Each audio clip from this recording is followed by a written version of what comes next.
tudo para a honra e a glória do teu nome, é que te oramos e te agradecemos. Amém.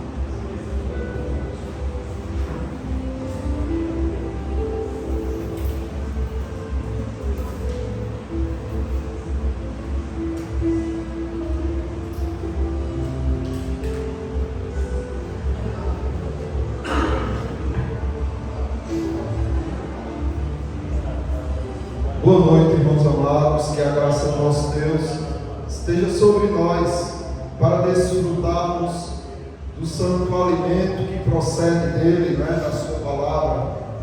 Isso só será possível se o Espírito Santo estiver atuando no nosso meio. Meus irmãos, nós estamos estudando sobre os decretos de Deus. Estamos próximos de terminar. Mas o que nós temos visto é a respeito dos eleitos e dos não eleitos. O comportamento do cristão.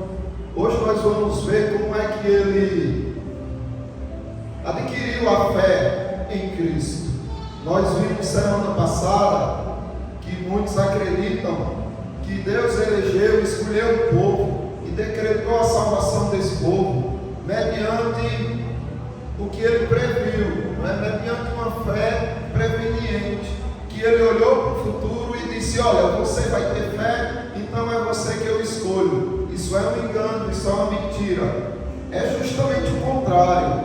Por Deus olhar para o futuro e não ver um sequer com condição de ter fé por si, de ver que todos a um se fizeram inúteis, aí ele resolve agir, intervir e aplicar a fé no coração de alguns que ele escolheu.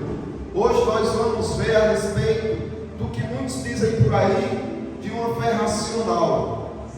Tem um grupo que diz: olha, Deus escolheu um povo porque previu que eles teriam fé. E agora tem um grupo que diz que teve fé por conta de sua capacidade cognitiva.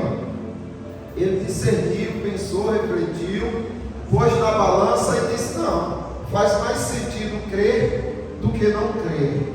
Então, racionalmente, eu quero crer em Deus. Isso também é outro engano, isso é outra mentira. Não é a tua racionalidade que faz você crer em Deus. Na verdade, a tua racionalidade sem o Espírito Santo vai sempre te afastar de Deus. Quando eu digo que uma fé racional, não é no sentido de que a fé tem lógica, não é que existe lógica na fé, existe sim, existe racionalidade na fé, mas não em você para adquirir essa fé. Não é a tua racionalidade que adquire a fé.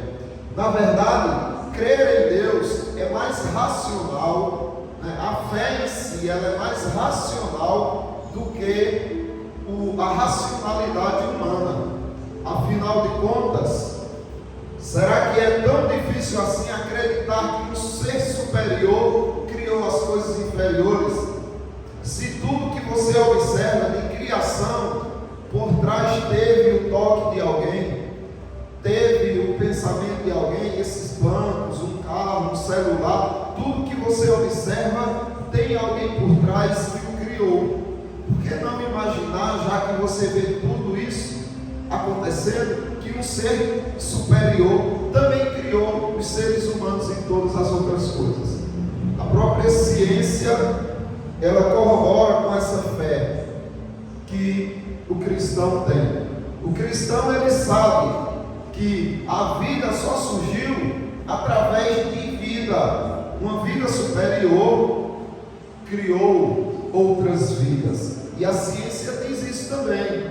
A segunda lei da biogênese diz isso, que só vida gera vida.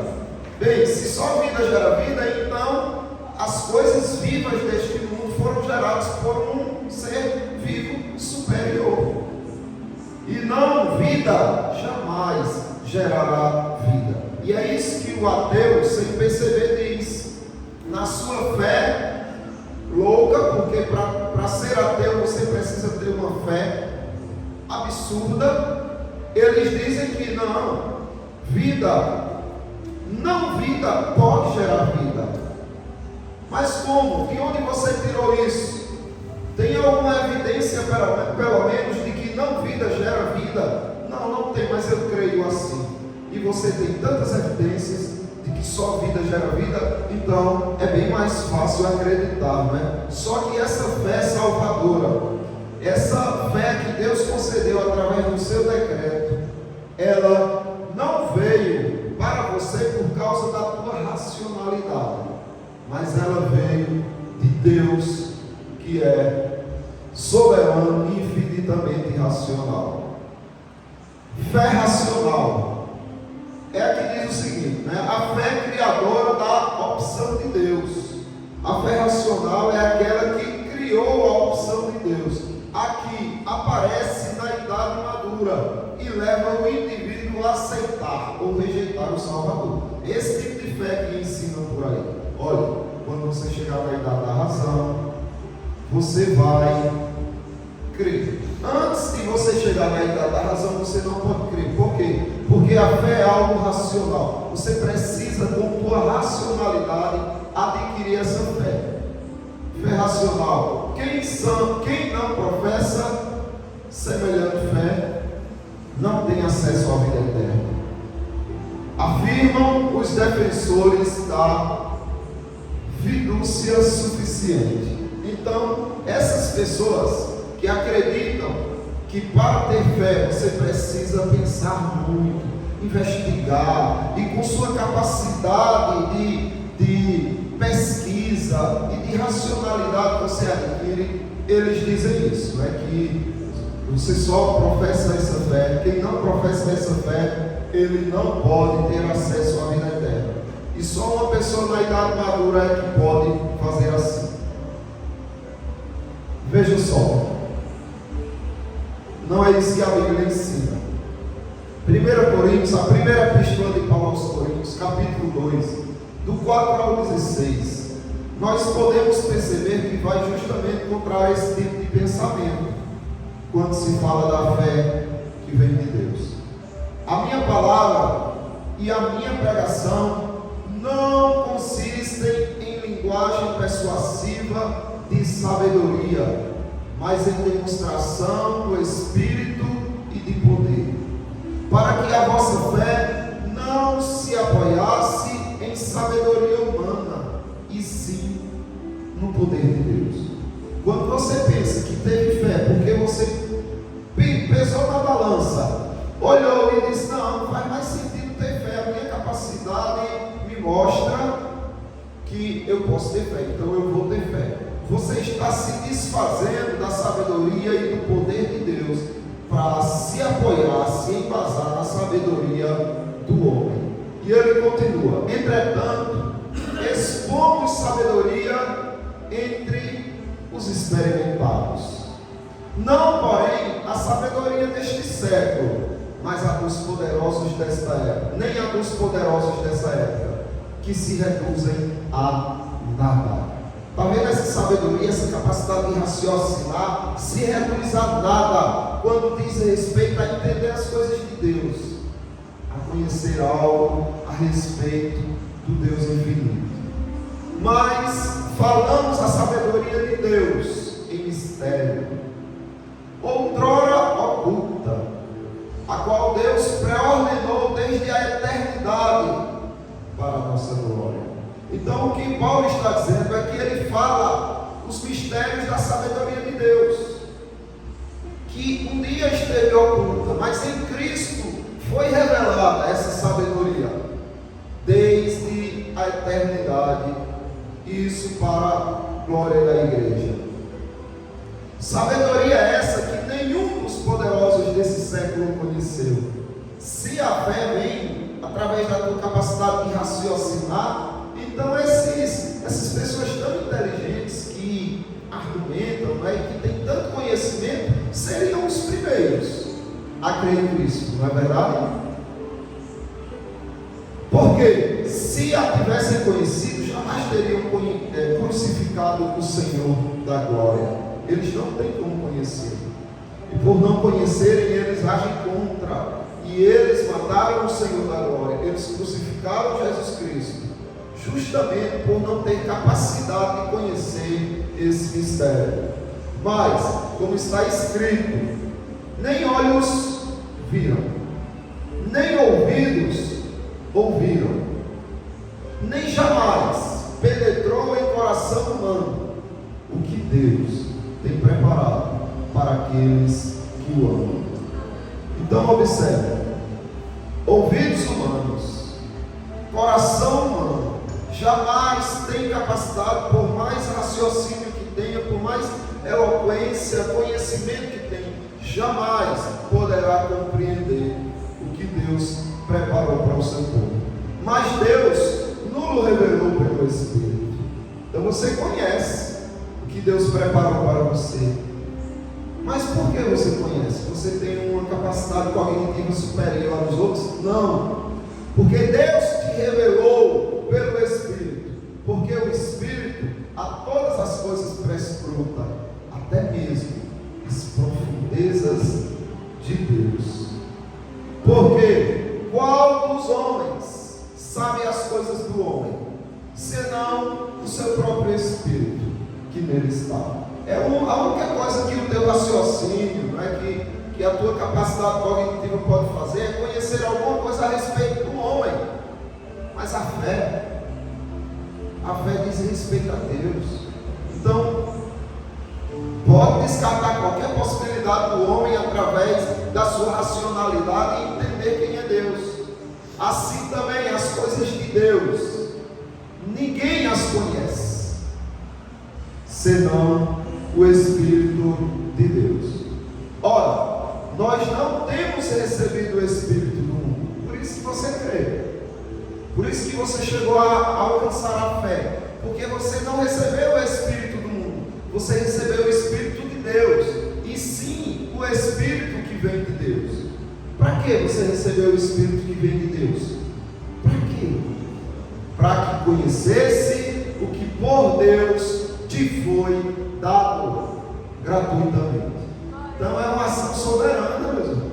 É uma ação do alto, não da tua capacidade. Por isso que todo mundo tem que se manter humilde de cabecinha baixa.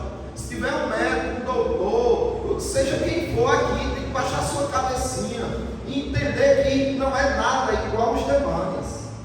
Só Deus faz você ter esse conhecimento.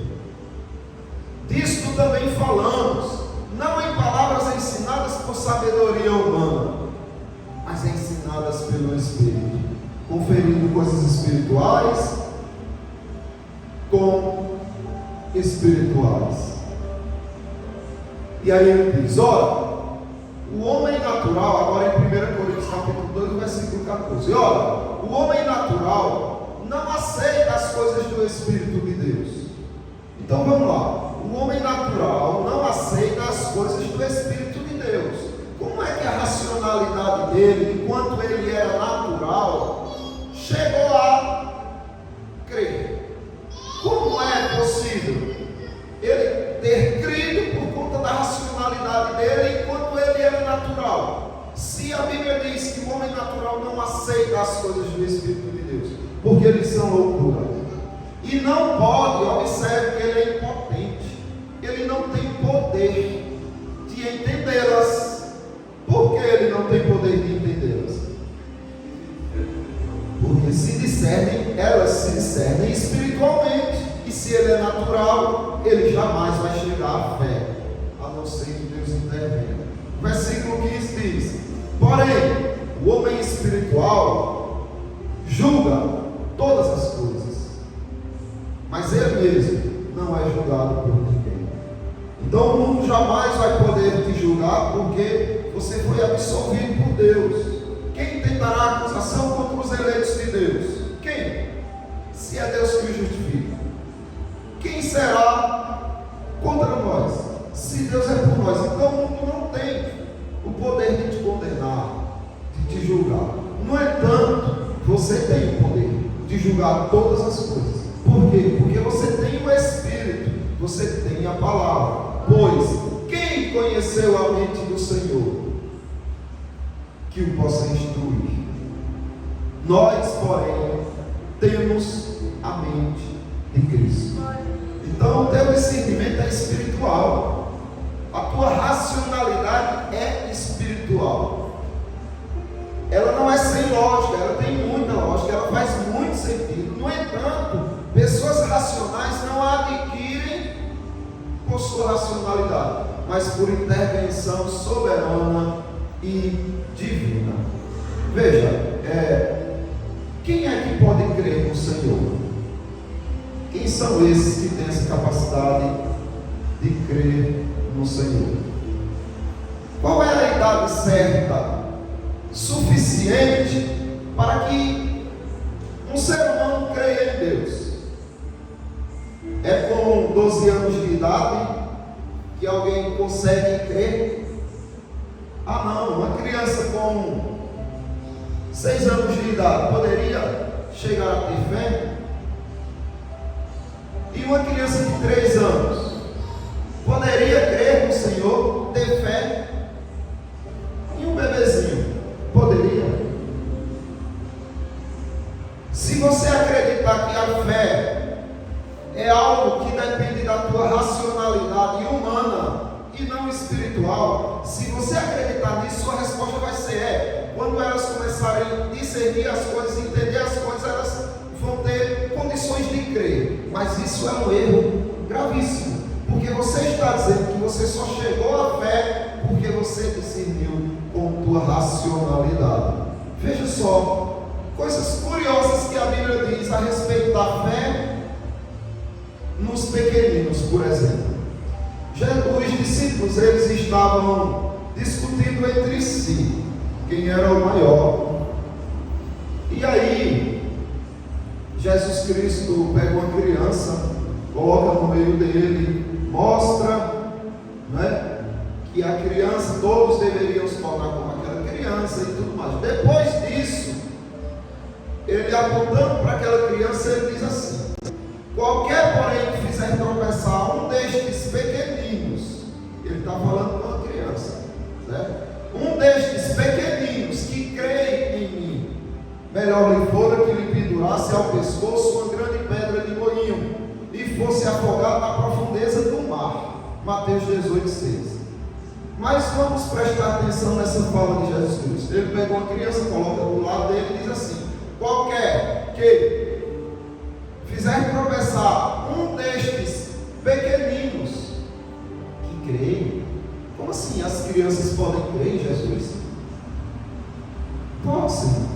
Se é o Espírito Santo que age, então o Espírito Santo pode fazer crer quem ele quiser, independente da idade. E nós vamos vendo isso em outras passagens das Escrituras. E cada vez que a gente vê isso, a gente entende: só pode ser ação do Espírito Santo, porque não tem lógico o bebezinho daquele crer em Jesus. Mas veja só o que o próprio Jesus Cristo diz em Mateus 21:16. Ouves o que esses estão dizendo? Falaram para Jesus. Respondeu Jesus: sim. Nunca lestes da boca de pequeninos e crianças de peito tirastes o perfeito louvor? Como assim? Criancinhas de peito creem e louvam a Deus? Como assim? Pergunte ao Espírito Santo. E mais, 1 Coríntios capítulo 7, versículo 14, o apóstolo Paulo está aqui resolvendo um problema na igreja de Corinto. Os irmãos entraram em contato com Paulo e perguntaram: Paulo, tudo bem, nós sabemos que os filhos dos crentes têm aliança com Deus, eles fazem parte da aliança, não é que foi a promessa que foi feita a Abraão. Deus disse: olha, Abraão, eu serei o teu Deus, mas eu serei o Deus também dos teus filhos.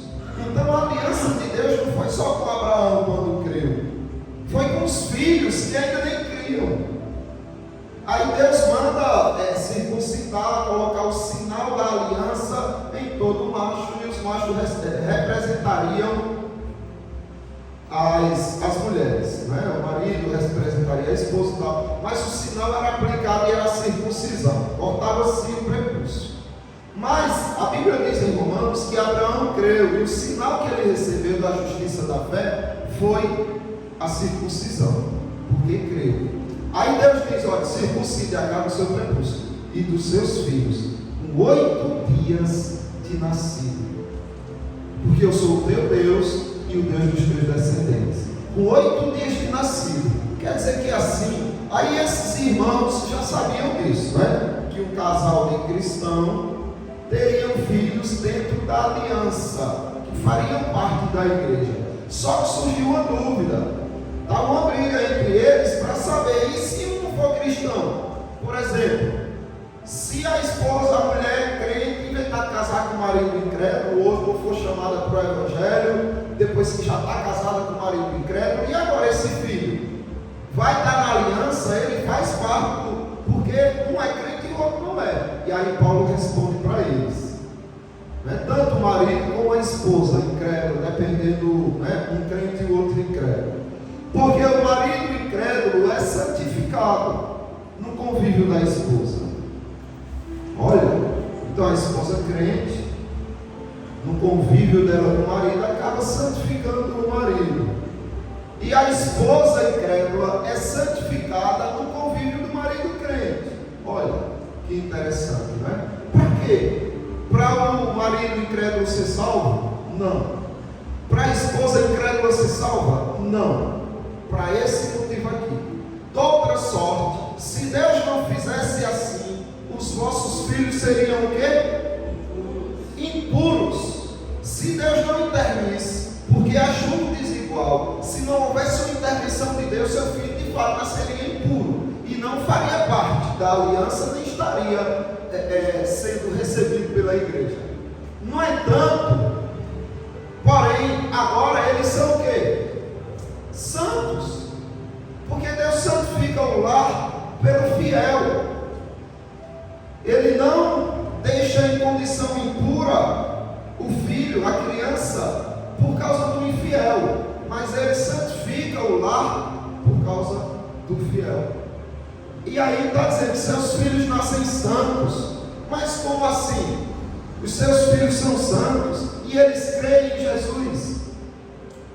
Como é isso? Veja o que a Bíblia também diz em Lucas capítulo 1, 40 e 41.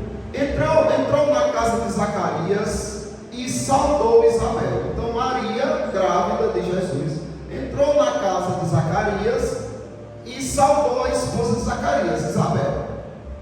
Ouvindo esta, a saudação de Maria, a criança lhe estremeceu no ventre. Então Isabel ficou possuída do Espírito Santo. A palavra veio, Maria saúda com a palavra de Deus Isabel. A palavra vem sobre Isabel. A fé da criança, a criança estremece ela por causa dessa situação, se enche do Espírito Santo. Como é que João Batista estremeceu se ele não crê? Se um bebezinho não crê, como ele vai estremecer? Pergunta ao Espírito Santo, porque pelo que se percebe, crê. E aí diz o seguinte, no 44: pois logo que me chegou aos ouvidos a voz da tua saudação, a criança estremeceu de alegria dentro de mim. Que entende isso, meus irmãos? Percebem que a fé é um dom soberano de Deus e que não depende da tua racionalidade para te salvar, por mais ignorante que você seja. A Bíblia diz que nem os loucos errarão no caminho, porque Deus pode fazer com que eles creiam, porque não é Ele que crê pela sua racionalidade, mas é o Espírito Santo. A palavra vem, você diz, não, aquela pessoa não está entendendo, aquele outro ali não tem condição, mas não é você, e não é a capacidade dele, mas é o agir do Espírito Santo através do poder da palavra. O poder da palavra criou todas as coisas do nada, meus irmãos. Pelo poder da palavra, Deus fez tudo vir à existência. Então, como é que a palavra não pode regenerar uma pessoa que não tem condições cognitivas, humanamente falando? mas podem ter cognições espirituais, se assim o Senhor fizer. Aí quando você lê um salmo como esse, você começa a entender, depois que você vê todos esses testemunhos, esses exemplos da Escritura. Davi dizendo assim: a ti me entreguei desde o meu nascimento. Veja, Davi não está dizendo, minha mãe me consagrou a ti desde o meu nascimento. O Senhor me escolheu desde o meu nascimento, apesar de ter sido. Ele só fala assim porque ele sabe que Deus o escolheu. Mas ele está dizendo, a ti me entreguei desde o meu nascimento, desde o ventre da minha mãe. Tu és o meu Deus. Aí você olha para João Batista estremecendo lá no ventre. Como assim? Como é que pode? E aí, meus irmãos, eu quero trazer vocês a realidade do porquê isso é possível. Daniel capítulo 2, versículo 20 e 21. Mostra quem é que manda, mostra quem é que age, aonde está a sabedoria e a quem ele dá a sabedoria. Ele diz assim: disse Daniel, seja bendito o nome de Deus, de eternidade a eternidade, porque dele é a sabedoria e o poder. E é ele quem muda o tempo e as estações, remove reis, estabelece reis. Ele dá sabedoria aos sábios e entendimento aos inteligentes. É dele que vem o que hoje você tem. Por que se orgulhar? Por que se vangloriar? Por que se achar superior a alguém se o que você tem vem dele? Por isso que Paulo diz assim aos Coríntios, na sua primeira epístola, capítulo 4, 6 e 7. Estas coisas, irmãos, apliquei-as figuradamente a mim e a Apolo, por vossa causa, para que, por nosso exemplo, aprendais isto: não ultrapasseis o que está escrito, não passem do que está escrito, a fim de que ninguém se ensoberbeça a favor de um e em detrimento de outro. Se você ficar só nas Escrituras e nunca passar dela, você jamais vai ser arrogante, jamais vai se sentir superior ao seu irmão. Por quê? Porque você vai entender isso que Daniel falou e isso daqui também. Pois, quem é que te faz sobressair? Quem é que faz você se sobressair? Está acima de alguém? Quem é? É Deus, né? E que tens tu que não tenhas recebido? O que é que você tem que não foi Deus que disse assim, tá bom, tome? Ah, foi meus esforços. Mentira sua. Até teus esforços foram dados por Deus. Porque se Deus tirasse a tua racionalidade, você ficaria louco e ia destruir o que tem. Se Ele tirasse a tua saúde, tu, em vez de ganhar dinheiro, ia perder dinheiro cuidando dela. Então, o que é que você tem que não tenha recebido? Agora me digam, e se você recebeu, por que te vanglorias? Como se não tivesse recebido. Por quê? Percebe, meus irmãos, que o que você tem hoje é tudo de Deus. É Deus que deu. Ele escolheu você para possuir o que você tem hoje. No entanto, não se glorie por causa disso. E principalmente a fé. A fé ela veio porque Deus te deu. Se a fé dependesse da racionalidade para que alguém a possuísse, João Batista não tinha estremecido no ventre quando ouviu a mensagem de Maria. Tá certo, irmãos? Então, que Deus abençoe a todos, que a gente possa estar sempre prostrado aos pés, né, desse Deus que tudo nos deu, inclusive o bem mais precioso, a fé, né, as Sagradas Escrituras. Tem alguma pergunta que os irmãos querem fazer, comentar, acrescentar, questionar? Não? Então, meus irmãos, quer? Então,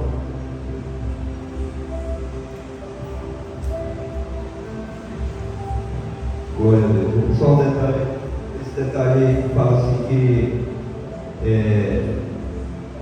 coisas pertencentes a Deus estavam ocultas desde tempos eternos e isso foi revelado através do Evangelho, né? Através das Escrituras. Hoje nós conhecemos a mensagem da cruz por causa do Evangelho. E lá em Jeremias, Deus fala assim: clama a mim e responder-te-ei. E clama a mim e responder-te-ei de coisas grandes e ocultas que nos dá. Então, o homem, ele precisa ter sempre a consciência e a noção de que tem muito para aprender ainda com Deus, mas muitas vezes, por falta de humildade, o homem não aprende mais, né? Porque ele não se submete à humildade. Porque às vezes até uma pessoa que nós reputamos ela como uma pessoa que não tem conhecimento e cultura, às vezes tem algo que venha nos ensinar, e a gente, por soberba e arrogância, é como o pastor me falou, que a arrogância ela faz com que o homem fuja dos princípios de Deus, e a humildade é onde o homem aprende, né? Quando Jesus fala assim: aprendei de mim que sou manso e humilde de coração, Jesus está mandando a gente que se for humilde e manso, se for humilde e manso de coração, a pessoa vai aprender muito, né? Amém, é verdade. Então, meus irmãos, sejamos assim, né? E no próximo sábado, se Deus assim permitir, a gente vai estudar sobre essa fé que as pessoas depositam no sentido de suas obras, né? E a sua capacidade de ter boas obras é que fez com que eles adquirissem essa fé, tá? Passa a palavra para o pastor Frantinho.